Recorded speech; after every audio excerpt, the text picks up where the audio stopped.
시청자 여러분 안녕하십니까? 센 경제 매거진의 곽동수입니다.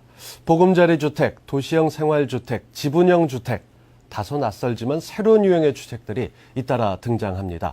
현 정부의 이름을 따서 MB주택, MB형 주택이라고 불리기도 하는데요. 센 경제 매거진 오늘 첫 순서에는 이렇게 새로운 유형으로 등장하는 주택들의 어떤 특징이 있는지 또 투자나 거주로서의 가치는 어떤지에 대해서 알아보도록 하겠습니다. 더 빠르고 실속 있는 뉴스, 더 센 뉴스 시작합니다.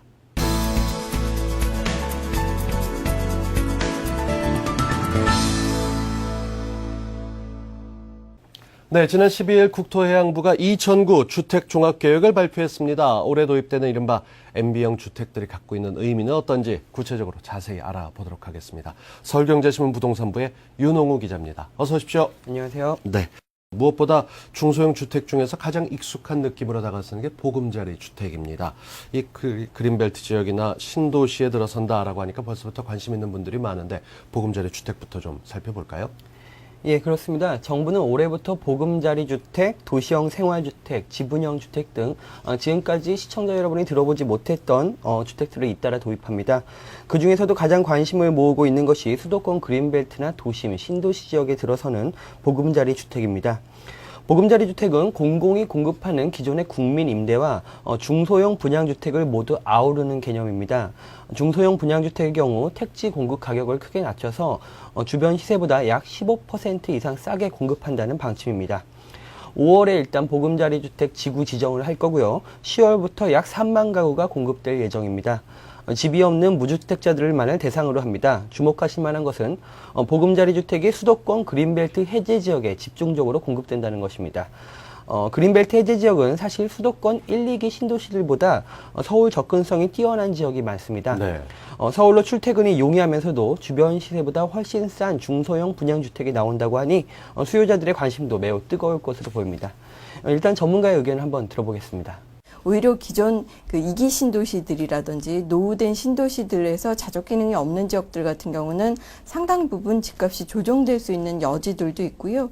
기존의 수요자들의 선호도 보금자리 주택으로 옮겨올 수 있는 만큼 주택 시장의 트렌드도 변화할 수 있는 여지가 있는 것 같습니다. 네, 아직 주택 마련을 하지 못한 분들에게는 당연히 아주 관심이 가는 그런 주택이라고 할 수 있는데 앞서서 말씀하셨던 5월에 지구 예정하고 10월부터 3만 가구 공급된다고 하셨지만 이 구체적인 청약 방법이나 이 앞으로 어떻게 되는 건지 이 규모 관련해서 얘기를 좀 알려주십시오. 네, 보금자리 주택에서 또 한 가지 특이한 점이 있습니다. 바로 사전 예약제라는 청약 방식이 도입된다는 건데요. 이는 현재의 청약 제도보다 1, 2년 먼저 주택을 예약하는 것으로 해석하면 됩니다. 정부는 예약자를 미리 받아서 수요도 예측을 하고 또 집을 지을 때도 예약자 맞춤형으로 공급하기 위해 이 같은 제도를 도입했습니다. 예약자로 선정되면 취소나 자격 미달 등의 특별한 사유가 없는 한 당첨자로 간주가 돼서 입주 한 4, 5년 전에 미리 주택을 찜할 수 있는 그런 제도라고 보면 됩니다. 네. 정부는 일단 10월에 보금자리 주택에 들어설 지역과 물량 등을 자세히 발표할 계획인데요. 무주택자들은 각 보금자리 주택의 입지, 분양가, 입주 시기 등을 꼼꼼히 따져보고 청약저축통장이나 또 새로 도입되는 주택청약종합저축통장을 사용해서 청약하면 됩니다. 사전 예약제 물량 중에서 약 30% 정도는 지역 우선 물량이고요. 그 나머지 70%는 청약통장 순위에 따라 당첨자를 가리게 됩니다. 예. 사전 예약으로 분양되는 물량이 총 보금자리 주택 물량의 80% 정도고요. 나머지 20%는 현행 청약제도와 같이 입주 한 2년 전쯤에 청약을 받게 될 것으로 보입니다. 네, 예약을 받는 게 단순하게 그냥 수요를 예측하기 위해서가 아니라 진짜 신청한 사람들의 의견을 반영하겠다. 이게 더 매력적이 아닌가 싶은 생각이 듭니다. 보금자리 주택에 대해서 알아봤고요. 그러면 요즘 들어서 도시형 생활주택도 관심이 많이 들고 있습니다. 무엇보다 도시에서 한두 명, 1, 2인 가구를 위한 그런 주택이 선보이게 되는 거죠? 예, 그렇습니다. 도시형 생활주택이란 말 그대로 도심에서 1, 2인 가구를 위해 공급하는 소형 주택들을 칭한다고 보시면 됩니다. 20가구 이상, 150가구 이하의 규모로 지어지는데요. 구체적으로 기존의 다세대 주택을 약간 변형한 단지형 다세대, 초소형 주택들이라고 볼 수 있는 기숙사형 주택, 원룸형 주택을 들 수 있습니다. 단지형 다세대는 주거 면적이 전용 85제곱미터 이하인 다세대 주택으로 기존의 다세대 주택보다 1층 높게 지어서 5층까지 지을 수 있고요. 네. 원룸형 주택은 12제곱미터에서 30제곱미터 이하의 주택, 또 기숙사형 주택은 7제곱미터에서 20제곱미터 사이의 초소형 주택으로 지어집니다. 정부는 이들 주택의 건축 기준, 주차장 등 부대 시설의 기준을 크게 완화해서 공급을 대거 촉진시킨다는 계획입니다. 예. 이들 주택은 청약 통장도 필요 없고 분양가 상한제에 적용을 받지 않는 데다가 재당첨 기간 제한 같은 어떤 다른 부동산 규제들이 전혀 없어서 누구나 자유롭게 사고 팔 수 있습니다. 네. 이젠 뭐 대가족이 거의 해체되다시피 해서 1, 2인 가구 수가 도시 중심에 참 많이 늘고 있기 때문에 뭐 신혼부부라든가 뭐 자식들 다 출가해서 보낸 노부부 같은 경우도 관심을 가질 수밖에 없는 부분입니다. 이게 그러다 보니까 또 제약 조건이 아무래도 완화되다 보면 투자 가치로서의 측면을 봐도 매력이 있는 거 아닌가 싶은 생각이 드는데요. 네, 그렇습니다. 집이 없는 사람뿐만 아니라 또 약간 어떻게 보면 또 돈이 있으신 분들한테도 이 투자 가치로서 굉장히 매력적인 것이 도시형 생활주택입니다. 네. 현재 도심에서는 소형 주택의 인기가 어느 때보다 높은 상황인데요. 일단 임대 수요를 걱정하지 않아도 된다는 점에서 도시형 생활주택은 투자 측면에 있어서 상당한 메리트가 있을 것으로 보입니다. 최근에 한 투자 자문 업체가 조사한 결과에 따르면 서울 도심에서 임대주택의 수익률이 가장 높은 곳은 강남 노년 역삼, 그리고 서대문구 연희동, 마포구 서교동, 종로구 해화동, 광진구 구이동 등으로 나타났습니다. 네. 이들 지역뿐만 아니라 지하철 역세권을 중심으로 단지형 다세대나 기숙사형, 원룸형 주택 등을 공급해서 임대를 한다면 경기 침체 속에서도 꾸준한 수익률을 거둘 수 있을 것이라는 것이 전문가들의 분석입니다. 특히 장기적으로 베이비 부머들이 은퇴하는 2015년 이후면은 큰 면적들이라든지 대형 면적들의 수요가 지금보다는 많이 줄어들 것으로 보여집니다. 그렇다면 앞으로 공급될 지역에서 역세권 그리고 접근성이 좋은 소형 주택들이 인기가 장기적으로 이어질 수 있는 여지들도 있는데요. 이번에 공급되는 주택들은 대부분 이에 맞춘 맞춤형으로 공급될 예정이기 때문에 일부 랜드마크 지역들은 수요자들에게 상당한 인기를 끌 것으로 보여집니다. 네, 이 MB형 주택 가운데서 이제 도시형 생활주택까지 알아봤습니다. 이 지분형 주택이 하나 남았는데 이 집값을 단계적으로 내는 주택이다 이렇게 알려져 있습니다. 맞습니까? 네, 그렇습니다. 지분형 주택이란 말 그대로 초기 지분을 내고 그 집에 들어가서 내 집처럼 살다가 단계적으로 돈을 더 내면서 그 집의 소유권을 얻게 되는 주택을 말합니다. 대한주택공사 등 공공기관이 건설하는 10년 공공임대주택이 대상인데요. 입주자가 초기 지분 30%를 내고 입주해서 단계적으로 자녀 지분을 취득하는 방식으로 보면 됩니다. 네. 입주 후 10년 정도 지나면 최종 지분권을 내고 주택에 대한 완전한 소유권을 획득할 수 있습니다. 일단 올해 초에 시범 사업으로 오산 세교지구에서 이 같은 지분형 주택이 공급됐는데요. 입지적인 요건이 도심과 조금 멀고 그렇게 네. 좋지가 않아서 청약률이 높지는 않았지만 그런대로 수요자를 끌어모았다는 평가를 받고 있습니다. 앞으로도 택지지구 등에서 꾸준히 지분형 주택이 공급될 예정이고요. 이 주택의 도입으로 앞으로 일정한 초기 자산은 있으나 주택을 구입하기 어려운 무주택 저소득층에게는 주거 상향의 징검다리 역할을 할 수 있을 것으로 보고 있습니다. 봄볕만큼이나 따뜻한 정보가 아니었나 싶습니다. 서울경제신문 부동산부의 윤홍우 기자 수고 많이 했습니다. 고맙습니다. 감사합니다.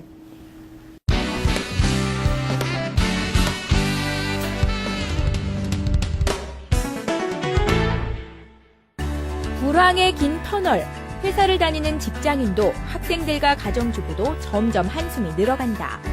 취직도 어렵다고 그러고 남 얘기 같지 않아서 참 스트레스 받는 것 같아요. 물가도 비싸고 무엇이든 다 비싸가지고 비싸지. 아이고. 펀드 들었던 것도 다 날라가고 그래서 너무 속상해요. 스트레스 받아요, 진짜. 경제난으로 스트레스를 받아 우울증과 무기력증을 호소하고 병원을 찾는 사람들. 경제 불황으로 지쳐가는 몸과 마음. 회복을 맞아 편안히 다스리는 방법에 대해 재테크 플러스가 알려드립니다. 영등포에 살고 있는 직장인 김두천 씨. 김 씨는 언제부턴가 체력이 급격히 떨어지고 몸에 이상 증세를 느끼고 있다. 한창 일하면서 활기가 넘칠 나이에 시작된 만성 피로. 몸이 피곤하다 보니 직장 생활 역시 능률이 떨어진다. 기본적으로 머리가 아픈 것도 있지만 눈이 좀 많이 침침해지고 정신을 집중을 못 하겠어요. 업무 보는데. 그리고 사람들하고 얘기할 때도 조금 산만해지는 경우가 있어서 회의할 때도 좀 힘들고. 기력이 없어서 운동도 힘들다는 김 씨. 요즘엔 갑작스레 숨이 가빠오는 등 건강에 이상까지 느끼고 있다. 언젠가부터 이제 주식을 시작했는데 이게 잘 안 되는 그런 시기가 있었어요. 그래서 그거랑 겹쳐서 그런지 병원에서는 이게 만성 피로인지 스트레스 때문인지 그쪽에서 잘 판단을 못 하는 것 같더라고요. 그래서 제가 요즘 그것 때문에 또 헷갈리는 거죠. 그래서 더 스트레스 많이 받고. 그가 느끼는 가장 큰 압박감은 주가 하락과 함께 찾아온 경제난. 이는 비단 김 씨의 문제만은 아니다. 한 조사 결과 직장인 2명 중 1명은 경기 불황으로 스트레스를 받는다고 응답했다. 특히 가정경제의 어려움이 스트레스의 주요 원인인 것으로 조사돼 직장인뿐 아니라 가정주부 그리고 미취업자들의 스트레스 지수 역시 증작할 수 있다. 월급은 오히려 깎이는데 물가는 그거 이상으로 올라가고 있으니까 시장을 넉넉하게 못 볼 때 아이들을 마음껏 못 먹이니까 그것도 마음이 아프고. 아버지가 사업을 하시는데 이게 너무 환율 같은 것도 오르고 하니까 많이 힘들어 하시더라고요. 기존에 내던 보험료나 뭐 여러 가지 들어가던 것들을 지금은 될 수 있는 대로 다 취소하고 해약하고 싶은 생각도 들고요. 예, 어떻게 해결할 방법이 없더라고요. 중년층 직장인들 사이에서 보였던 우울증이 사회 전반으로 확산되는 분위기. 특정 직업인이나 나이대가 우울증을 호소했지만 최근에는 경제난 등이 확산되면서 많은 이들이 스트레스를 호소하고 있습니다. 젊은이 같은 경우는 취업 고민이라든지 진로 고민, 가정주부는 가정 경제난, 직장인들은 감원위기가 가장 큰 스트레스로 작용하게 되는데요. 최근 같은 경제 위기가 나아지지 않는다면 더 확산될 수도 있습니다. 이처럼 나이와 직업을 가릴 것 없이 모두가 우울해하는 요즘의 현상은 개인은 물론 사회적으로도 큰 손실을 가져올 수 있다.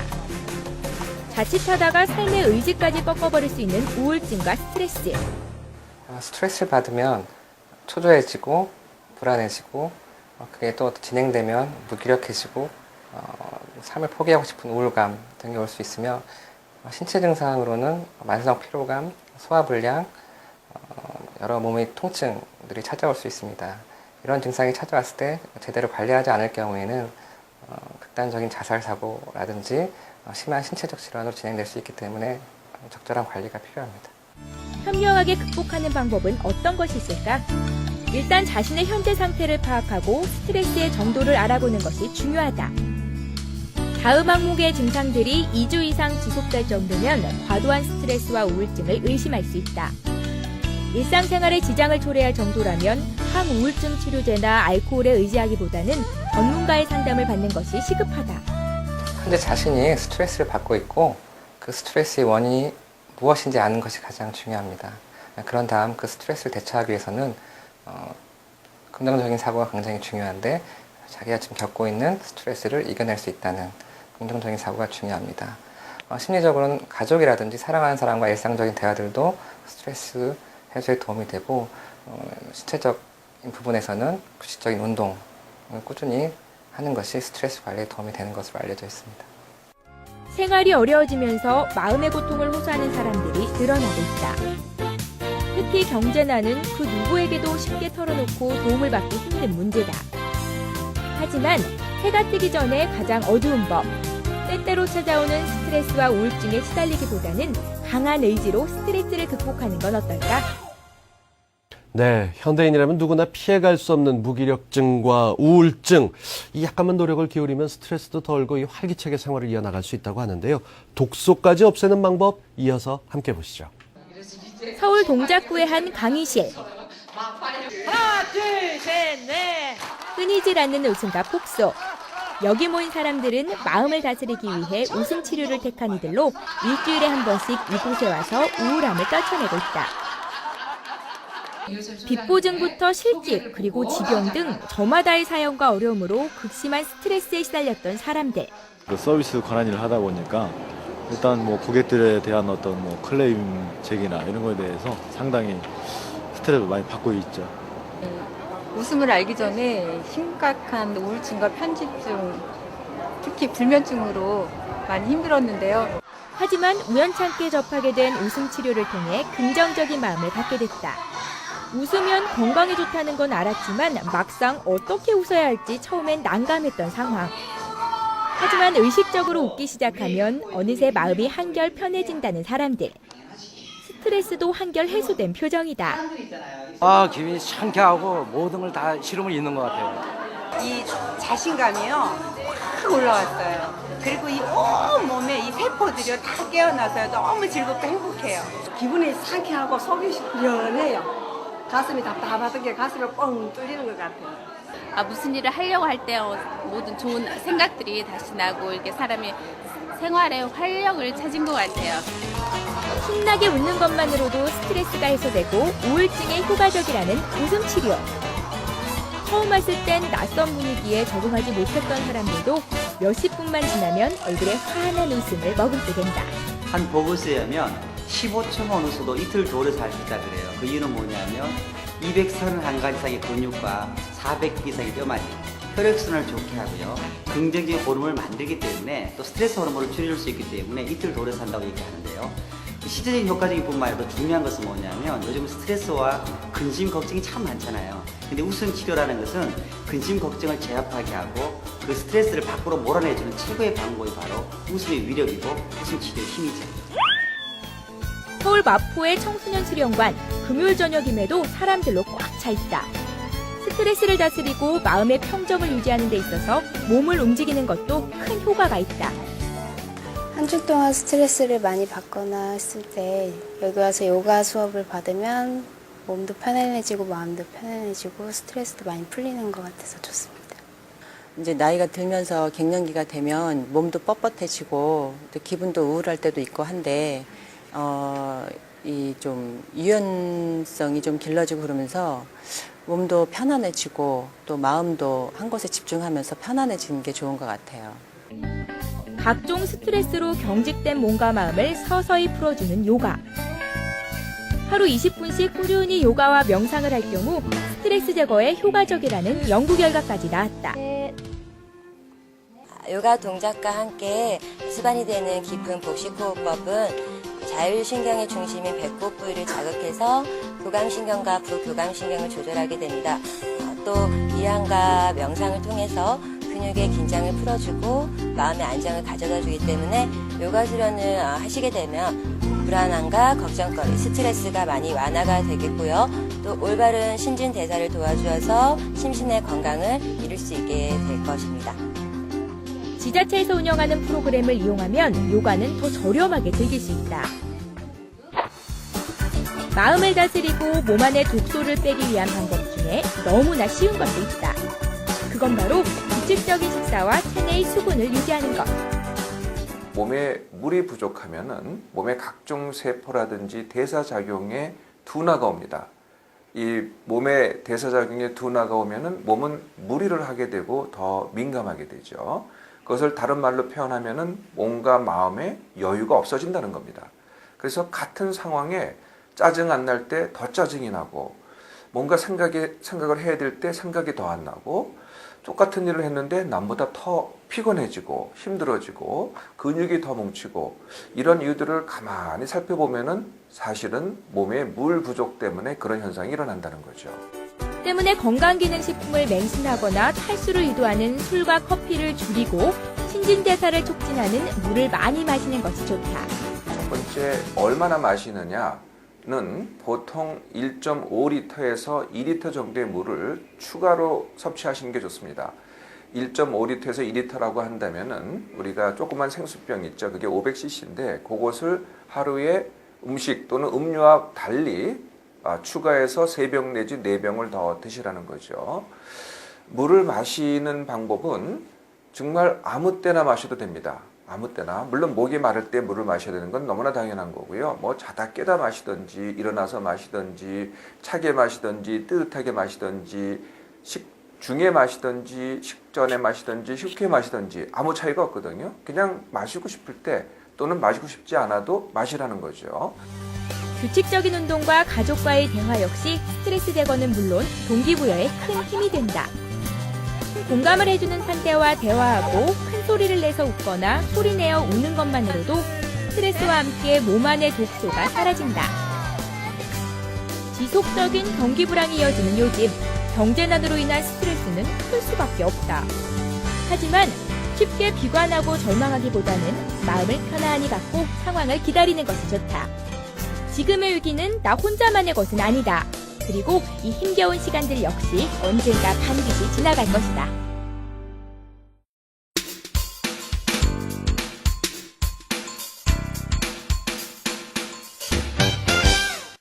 네, 전문가와 함께하는 잘 벌고 잘 사는 법 시간입니다. 현대인의 꿈 잘 사는 방법이 생각보다 어렵지 않습니다. 어르신들 그렇게 말씀하십니다. 세금 적게 내는 게 돈 버는 거다. 하지만 이게 생각보다 쉽지 않아서 어떻게 하면 세금을 덜 낼 수 있을까 생각을 해보게 되는데요. 오늘부터 4시간에 걸쳐서 이 세테크하면 빼놓을 수 없는 분 김종필 세무사 모시고 세테크 배워보도록 하겠습니다. 어서 오십시오. 네, 안녕하세요. 네. 이 사실 현대인이 생활하면서 세금 내야 될 종류가 참 많은데 안 낼 수도 없고 이거 어떻게 하라는 거야 하시는 분들 많습니다. 이 세테크의 정의부터 좀 시작해 볼까요? 예, 일단은 뭐 세테크라고 하면 보통 이제 합법적으로 이제 세금을 갖다 줄이는 방법이라고 얘기를 갖다 하는데요. 다만 이제 거기서 주의하셔야 될 점은 그 목적이 뭐냐는 얘기죠. 그 세테크를 갖다 활용하는 결국 궁극적인 목적은 나의 이익을 갖다 가장 크게 한다는 거기에 있습니다. 그래서 결론적으로 정의를 갖다 해보게 되면 나의 이익을 갖다 극대화하기 위해서 그 세금을 갖다 합법적으로 줄이는 방법이다. 이렇게 정의할 수가 있습니다. 네.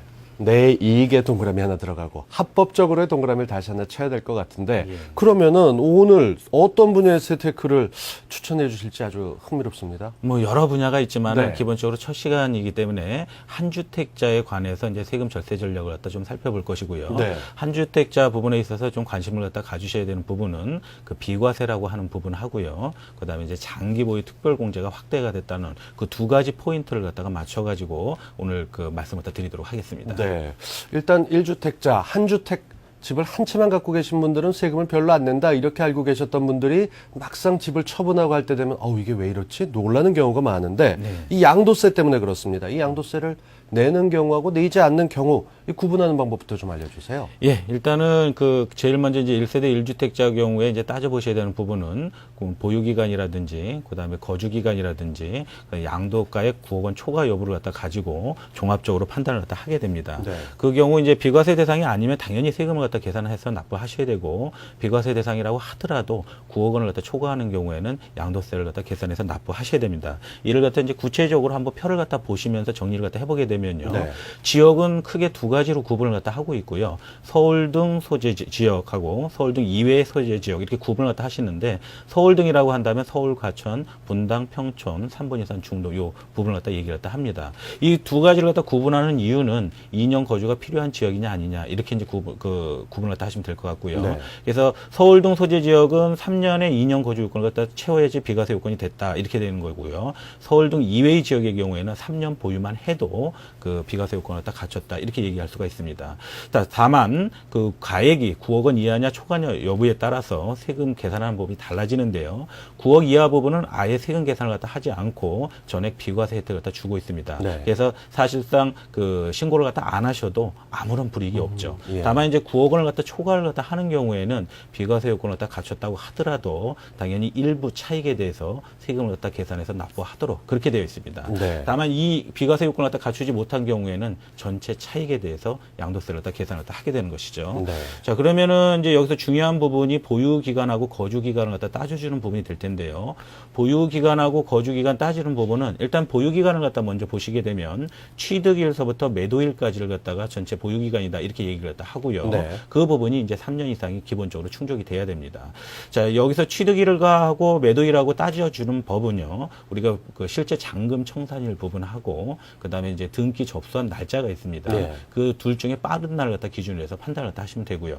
그다음에 이 기간 안에 서울 등 지역에서는 이제 그 2년 이상 거주라는 부분이 필요한데 이 2년 이상 거주라고 하는 부분은 이제 연속해서 사실 수도 있지만 뜨문뜨문 사셨다고 하더라도 통산에서 2년 거주만 하셨으면 양도세 비과세 요건을 갖다 갖춘 경우로 인정을 갖다 받을 수가 있습니다. 네. 자, 다만 이건 이제 원칙상의 얘기고요. 3년이 안 됐어도 또는 2년 거주가 안 됐어도 비과세되는 특례라는 부분들이 있기 때문에 예. 기본적으로 이제 어떤 매도를 갖다가 결정하시거나 이럴 적에는 반드시 미리 점검을 갖다 하실 필요가 있을 것 같습니다. 그렇습니다. 지금 이 보유기간 같은 경우도 말씀하신 대로 한꺼번에 쭉 2년을 계속 살아야 되는 게 아닌데 많은 분들이 좀 착각하시는 경우들도 있고 지금 말씀하셨던 거주기간 3년 미만 그리고 양도가액 9억 원 초과냐 이하냐 이런 것에 대해서 나눠서 알아둬야 될 것 같습니다. 있습니다. 그러다 보면은 이게 실제 우리가 알고 있는 세대와 양도세에 있어서 1세대의 의미도 알아보는 게 중요하지 않은가 싶은데 그것부터 좀 짚어주시죠. 예, 당연히 중요합니다. 이 부분은 이제 개별적인 주택을 갖다 가지고 판단하는 게 아니라 네. 이제 묶어서 판단을 갖다 하게 되는데요. 그 묶어서 판단한다는 그 개념 자체에 1세대라는 개념이 들어가게 됩니다. 그 1세대 안에는 본인을 갖다 기준으로 해서 이제 판단을 갖다 하게 되는데요. 배우자는 당연히 그 세대 안에 포함을 갖다 하고요. 그 다음에 이제 동거 가족이라고 하는 부모님이나 그 다음에 이제 자제분들을 갖다가 여기에 이제 포함을 갖다 하고 있습니다. 네. 자, 그래서 이 주택수에서 제외를 갖다가 하기 위해서는 세대 분리라는 부분을 갖다가 해야 되는데요. 네. 예를 들어서 배우자 부분은 항상 동일한 세대로 보기 때문에 세대 분리를 할 수가 없고요. 그다음에 이제 부모님이나 그다음에 만 30세 이상의 자녀 같은 경우에는 실제 거주만 분리를 갖다 해도 그 주택수에서 제외할 수 있는 그런 쪽으로 분류를 갖다 해낼 수가 있습니다. 네. 다만 이제 만 30세 미만의 자녀가 문제인데요. 만 30세 미만의 자녀 같은 경우에는 소득이 있거나 아니면 결혼한 경우 이 경우에 한해서 실제 거주 분리를 갖다 하게 되면 네. 세대 분리를 갖다 할 수가 있습니다. 그러면 그 사람들이 이제 소유한 주택들은 주택수에서 뺄 수가 있다. 이렇게 정리가 되겠죠. 네. 그러니까 30대 이후에는 소득이 있다는 얘기는 소득 신고를 해서 세금을 냈었다. 이런 것으로 해당이 되는 거겠죠. 30세 이상은 소득이라는 부분이 필요 없고요. 그러니까 30세 미만의 경우에는 그렇죠. 네. 결혼한 자녀라고 하는 게 이 연령의 차이가 있다. 이렇게 되는데 1세대 1주택이지만 비과세 요건을 충족하지 못한 경우 양도세를 내야 됩니다. 이 양도세 산출 과정을 알면은 실제로 세금이 얼마나 나올지 미리 짐작하기에도 도움이 되고 절세에도 도움이 되지 않을까 싶은데요. 그렇죠. 뭐 이렇게 이제 보시면 이제 표를 갖다 보시면서 말씀드릴 네, 텐데요. 네. 이게 이제 어렵게 보이지만은 결국 이제 그 내용 갖다 정리를 갖다 해보게 되면 내가 들어간 비용에 비해서 얼마나 남았느냐 이제 이 그렇죠. 부분인데요. 예. 결국 이제 그걸 갖다 계산할 때 이제 양도 차익이라는 개념이 들어오게 되는데 취득 가격이라고 하는 부분이 이제 우리가 매입할 때 실제 계약서 작성한 그 금액, 그다음에 필요 경비라고 하는 부분은 거기에 이제 부대적으로 들어간 비용, 뭐 취등록세나 중개 수수료 예. 이런 것 갖다 얘기를 갖다 하고요. 그래서 이제 매도한 가격에서 이걸 갖다 차감하고 나면 남는데 이거에 대해서 바로 이제 세금을 갖다 부과하는 것은 아니고요. 오랫동안 보유한 사람들한테는 일부 차익을 갖다가 빼주는 그런 절차가 들어오게 됩니다. 그게 이제 우리가 보통 얘기하는 장기 보유 특별공제라고 하는 네. 부분인데요. 이 부분이 오늘 얘기하는 부분에 있어서 상당히 중요한 부분입니다. 그래서 3년 이상 보유한 경우에 연 8%씩 해서 최고 80%까지 빼주는 장기 보유 특별공제 부분하고 1년에 한 250만 원 정도 빼주는 기본공제 이걸 차감하고 난 후의 금액에 대해서 세율을 갖다 부과를 갖다가 하는 거죠. 예. 자, 이 세율 부분은 뭐 6%에서 35%로 써 있지만 그 2년 이상일 경우에 이렇게 적용이 되는 것이고 만약에 2년 미만이다라고 하게 되면 1년 미만일 경우는 50%, 네. 1년에서 2년 사이일 땐 40% 이렇게 또 나눠지고 있기 때문에 그 부분은 구분을 갖다 하셔야 됩니다. 네. 그다음에 2010년도에는 조금 더 완화가 돼가지고요. 6%에서 33% 정도로 세율이 내려갈 예정입니다. 네, 내년에는 그렇게 조금 더 내려가기도 하지만 일단 거주 기간이나 이런 것들 굳이 뭐 양도세를 더 내려고 한 게 아니라면은 이 최소한의 주거 요건, 거주 요건들은 채우고 나가야 될 것 같은데 네네. 1세대 1주택 양도세 비과세 요건을 갖췄어도 이게 9억 원이 넘는 집이 있단 말입니다. 그렇죠. 이런 경우는 과세가 되게 되는데 네네. 이럴 땐 양도세가 어떻게 달라집니까? 예, 일단은 뭐 표를 갖다 잠깐 보실까요? 보시면은 뭐 아까 말씀드렸던 9억 원 이하 양도차익 전액 비과세 보면 이제 말씀드릴게 더 이상 이제 말씀드리지는 않고요. 네. 결국 이제 9억 초과가 되면 비과세 요건을 갖다 충족했다고 하더라도 일부 차익을 갖다가 그 이제 계산해서 세금을 갖다 납부한다고 했는데요. 그러면 일부 차익이라는 게 뭐냐라는 부분이 정의가 돼야 되겠죠. 그 일부 차익이라고 한다면 앞서서 말씀드린 비과세 요건을 갖다가 갖추지 못한 그런 경우에 계산한 양도 차익을 갖다 기본적으로 출발점으로 삼습니다. 예. 그다음에 이제 거기다 일정 비율을 갖다가 곱해서 과세 대상 양도 차익이라는 걸 갖다 구분을 갖다 해내는데요. 그 부분은 매도 가격에서 그 매도 가격 9억 원을 갖다 넘어가는 부분이 얼마나 차지를 갖다 하느냐 그 비율을 갖다가 곱해서 산정을 갖다 하도록 되어 있습니다. 네. 구체적인 뭐 내용을 갖다 잠깐 보시게 되면 예. 예를 들어서 그 1억 원 차익이 났던 2억 원 차익이 났던 5억 원 차익이 났던 매도 가격 9억 원 이하인 부분에서 났다라고 하게 되면 세금이 전혀 없는 상태가 정리가 되는 것이고요. 예. 9억 원이 넘어갔다라고 하게 되면 그 차익 중에서 일부를 빼내게 되는데 예를 들어서 9억 원에 사서 10억 원에 팔 때 11억 원에 팔 때 14억 원에 팔 때 이렇게 나눠볼 수가 있습니다. 네. 그러면 1억 차익, 2억 차익, 5억 차익이 나타나는데요. 그러네요. 1억 차익일 적에는 10억에 매도했다는 부분인데 그럼 10분의 10-9, 10분의 1에 대한 10% 정도만 차익으로 잡겠다는 것이죠. 그래서 9천만 원 되는 부분은 이제 세금 부과 대상에서 빼버리고 나머지 1,000만 원만 가지고 세금을 계산하게 되는데 그럼 한 30만 원 정도의 세금이 나오게 됩니다. 2억 원 정도일 적에는 11분의 11-9, 11분의 2에 대해서만 계산을 갖다 하니까 차익은 3,636만 원 정도로 줄어들고요. 세금은 한 280만 원 정도가 산정이 됩니다. 예. 5억 원 차익이 났어도 14억 원 정도에 팔았을 때 14분의 14-9, 그러니까 14분의 5에 대한 차익만 그 계산을 갖다 하게 되는데 그럼 5억 원에서 1억 7,857만 원 정도로 줄어들게 되죠. 거기에 대한 세금은 한 3,216만 원 정도 세금을 갖다가 부담하시면 되는 것이죠. 그래서 네. 9억 원 초과라고 하면 세금을 아예 안 내는 것은 아니고 그 일부 차익에 대해서 계산해서 반드시 세금을 갖다가 신고하셔야 된다. 이 부분도 좀 기억을 해주셔야 될 것 같습니다. 그렇군요. 지금 말씀하셨던 것처럼 1세대 1주택자라고 하더라도 이게 차익이 얼마나 남느냐, 9억 원 이상이냐 아니냐에 따라서 달라지는데 집을 자주 샀다 팔았다 하는 게 아니기 때문에 그렇죠. 이 3년 보유하고 2년 거주를 채워야 세금 면세 혜택이 있는데 의외로 많은 분들이 날짜 계산을 잘못하시거나 그렇죠. 이쪽에 대해서 오해하셔가지고 네. 이 비과세 조건을 어떻게든 채워서 매매를 하는 게 훨씬 유리하겠군요. 예, 보통의 경우에 이제 그렇게 생각들 다 하시죠. 네. 예, 그래서 실제 이제 사례를 가지고 한번 계산 결과를 다 보여드리게 네, 되면 네, 네. 이 부분 갖다 좀 이해를 갖다 쉽게 하실 수 있을 것 같은데요. 일단은 한 4억 9천만 원 정도의 취득을 갖다 해서 10억 원 정도에 매도하는 그런 경우를 갖다 가정을 갖다 했고요. 한 5년 정도 보유한 상태로 가정을 갖다 했습니다. 그다음에 그 외에 이제 부대 비용이 한 1,000만 원 정도 들어가서 실제적으로 비용이 한 5억 정도 들어간 그런 경우를 갖다 가정을 갖다 해서 살펴보도록 하죠. 서울에 있는 부분이기 때문에 비과세 요건을 갖다 갖추려고 그러면은 2년 이상 거주를 갖다 하셔야 되겠죠. 네. 그래서 보유 기간은 5년 됐기 때문에 거주만 채우게 되면 당연히 이제 비과세 요건을 충족한 고가주택으로 분류가 될 수가 있습니다. 그래서 여기서 상황에서 2년 이상 거주한 경우와 거주한 적이 없는 경우로 나눈 거는 결국 이제 비과세 요건을 그러네요. 충족했느냐 안 했느냐 그걸 갖다 구분하기 위해서 주어진 상황이라고 보시면 될 것 같습니다. 자, 그러면 계산을 갖다 해보게 되면은요. 그 4억 9천만 원이 취득가액이고 1,000만 원 비용이 들어갔기 때문에 그거보다 이제 매도가액이 10억 원이니까 한 5억 정도가 남은 형태가 예. 되겠죠.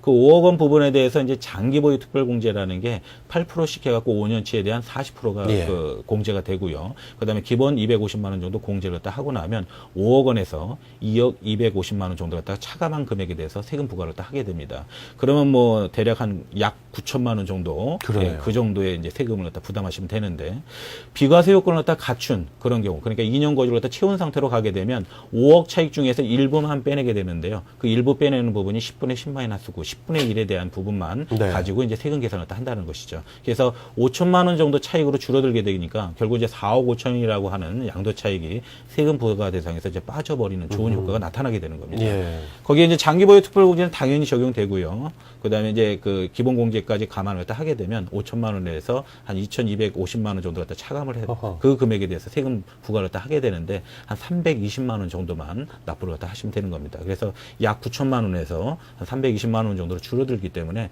당연히 결과치만 보게 되면 다 그 2년 거주를 갖다 채워서 매도하시는 것이 유리하다. 그러네요. 이렇게 결론을 갖다 낼 수가 있습니다. 공제액이 한 10배 가까이 차이가 나는데 세금도 9천만 원에서 300만 원 때문에 이건 정말 엄청나게 차이 나는 거 아니겠습니까? 그렇죠. 이런 면에서 볼 때는 충분히 잘 거주를 해서 뭐 연속은 아니더라도 산 기간이 그 주소가 돼 있어서 산 기간이 2년이 그렇죠. 되게 되면 충족이 되는 거니까 그렇죠.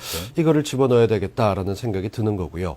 그 3년 보호 2년 거주를 채우지 못한 분들이 팔려고 했었을 때 상담을 하게 되면 바로 이런 점에 충고를 들을 수 있는 거군요. 그렇죠. 뭐 아무래도 그 2년 거주를 갖다가 꼭 채워서 이제 팔면은 이제 세금이 많이 줄어서 좋긴 하지만 네. 그 채우지 못할 상황 이런 부분들이 이제 복합적으로 적용되는 경우가 많이 있습니다. 예.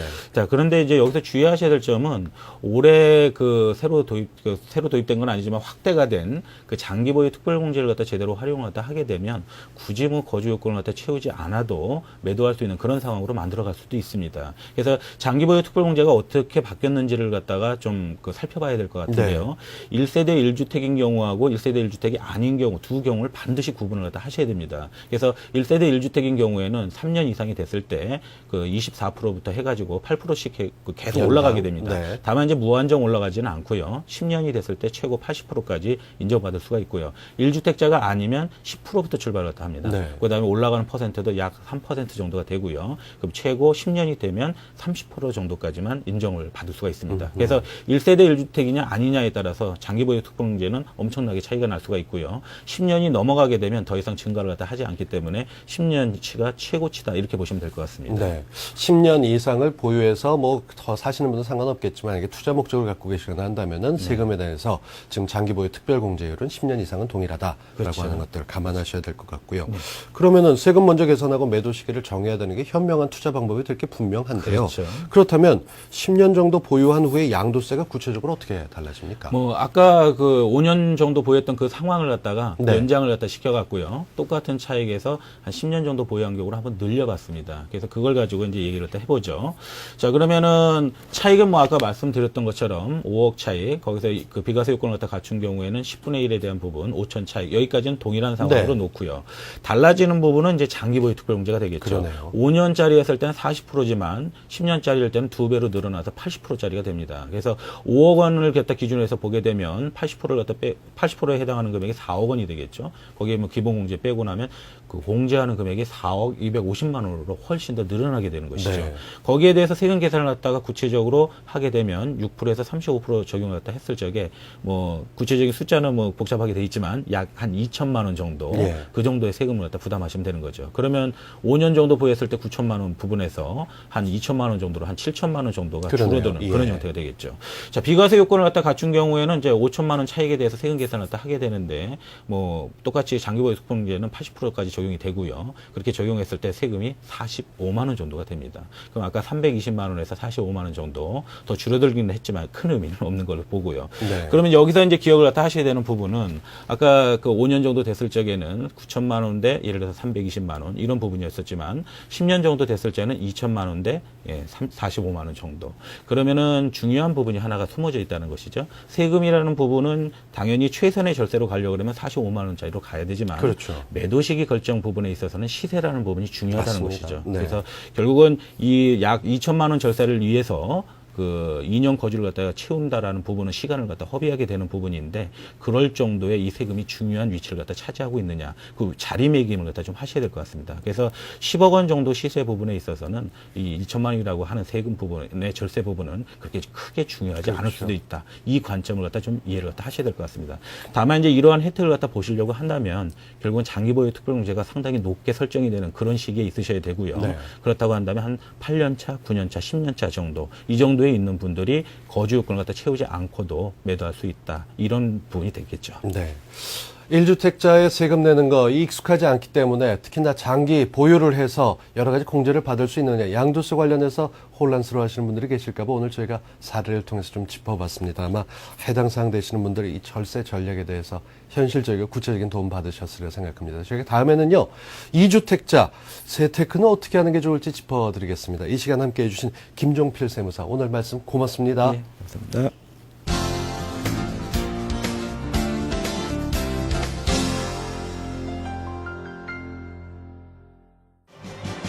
상품에 대한 공정한 가격과 아동 착취를 금지하는 윤리적인 거래. 판매자는 물론 소비자 역시 행복해지는 친환경 유통 과정. 이른바 공정무역 거래가 우리나라에서 아름다운 결실을 맺고 있다. 제3세계 노동자들을 빈곤으로부터 벗어나게 하고 수익금 전액을 세상을 바꾸는 데 사용하는 아름다운 대한기업.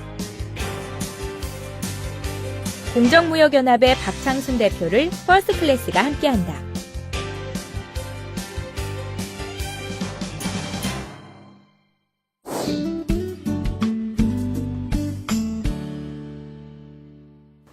공정무역은 개발도상국의 가난한 사람들과 함께 살자는 운동입니다. 오늘날 지구촌이 안고 있는 빈곤 문제와 환경 문제를 공정무역을 통해서 해결할 수가 있습니다. 그래서 한국공정무역연합은 비영리 단체로 한국 사회의 공정무역을 알리고 실천하기 위한 활동을 하고 있습니다. 지난 2005년에 다니던 직장인 교육방송을 퇴직을 하고 2006년 방송위원회 제작 지원을 받아서 아름다운 거래라는 공정무역에 관한 다큐멘터리를 제작을 하였습니다. 그 프로그램을 제작을 하는 과정에 제3세계인 인도, 네팔, 필리핀 등지와 제1세계인 영국, 네덜란드, 일본 등을 취재를 하면서 공정무역에 대해서 알게 됐고 그러한 공정무역을 한국 사회에 알려야 되겠다, 그런 소명 의식을 갖게 됐습니다. 처음에만 어려운 게 아니고요.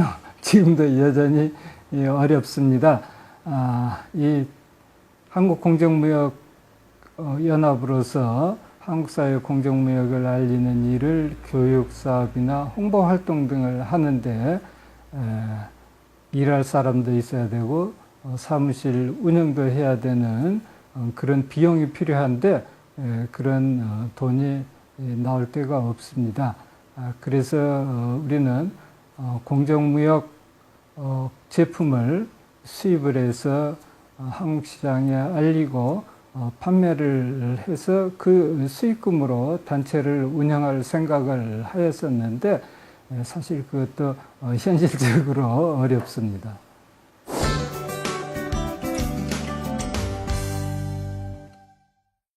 발렌타인데이 즈음에서 우리는 착한 초콜릿 캠페인을 벌였습니다. 그래서 폭발적인 인기를 누렸었는데요.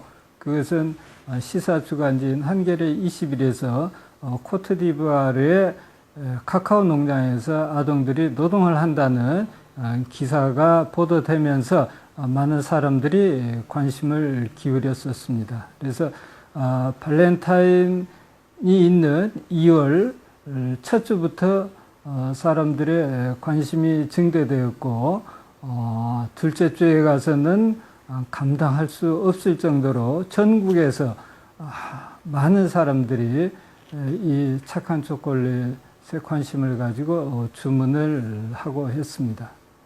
예, 공정무역 제품은 국제 공정무역 기관에서 정해놓은 기준과 원칙에 부합된 제품을 말합니다.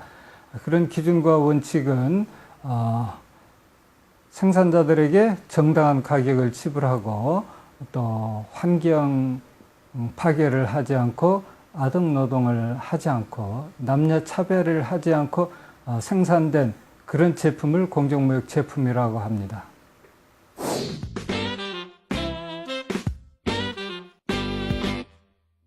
최소 가격제는 국제 농산물 가격이 폭락을 해도 영향을 받지 않고 농부들이 안정적인 생산 활동을 할 수 있도록 생산비와 생활비가 정해진 가격입니다.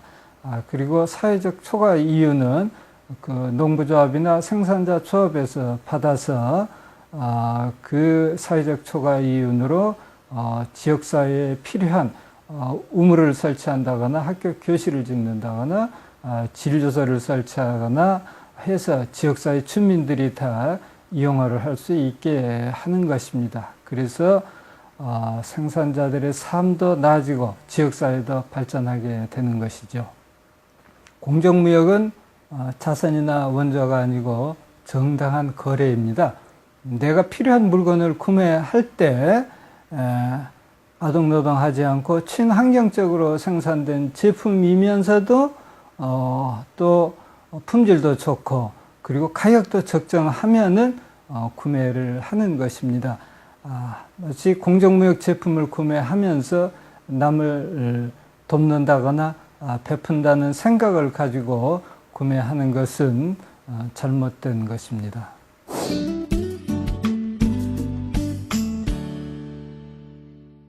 공정무역은 사회적 사업입니다.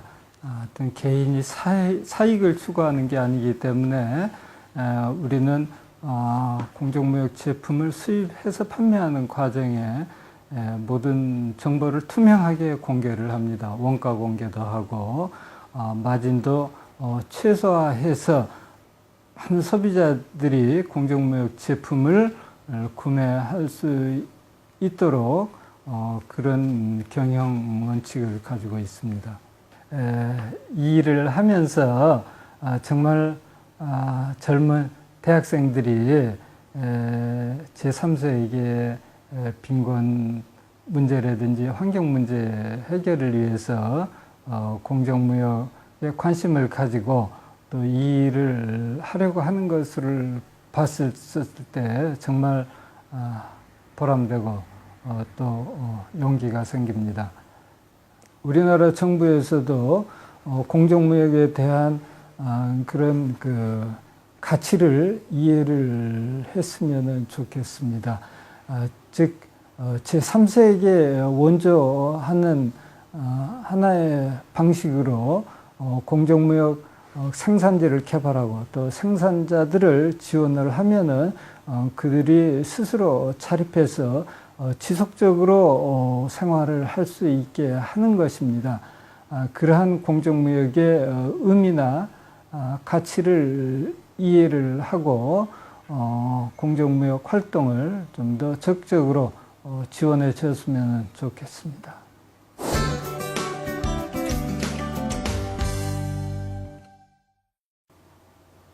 공정무역은 생산자, 소비자, 그리고 지구 모두가 행복한 그런 무역입니다.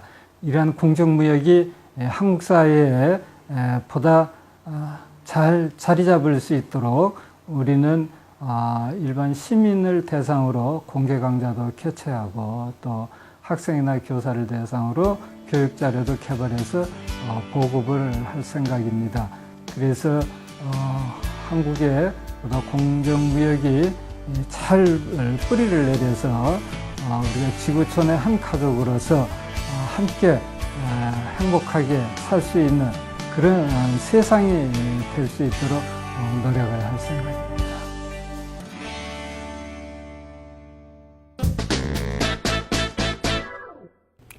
최근 통계청에 따르면 3월 고용자 감소 폭이 10년 내 최대를 기록했습니다. 실업자 수도 100만 명을 넘어섰고요.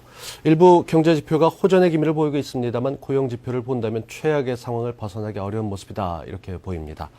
정부가 열심히 대책을 내놓고는 있습니다만 방어선을 지키는 데 역부족이다 싶은 생각이 드는데요. 이 일자리라고 하는 것, 우리 삶의 중심이고 가족들의 모든 것을 이뤄나가는 그런 중심축 아니겠습니까? 그런 면에서 실효성 있는 대책들이 좀 더 나와서 빨리 고용시장이 회복되기를 기대해 보겠습니다. 활기찬 한 주 보내시고요. 시청해 주셔서 감사합니다.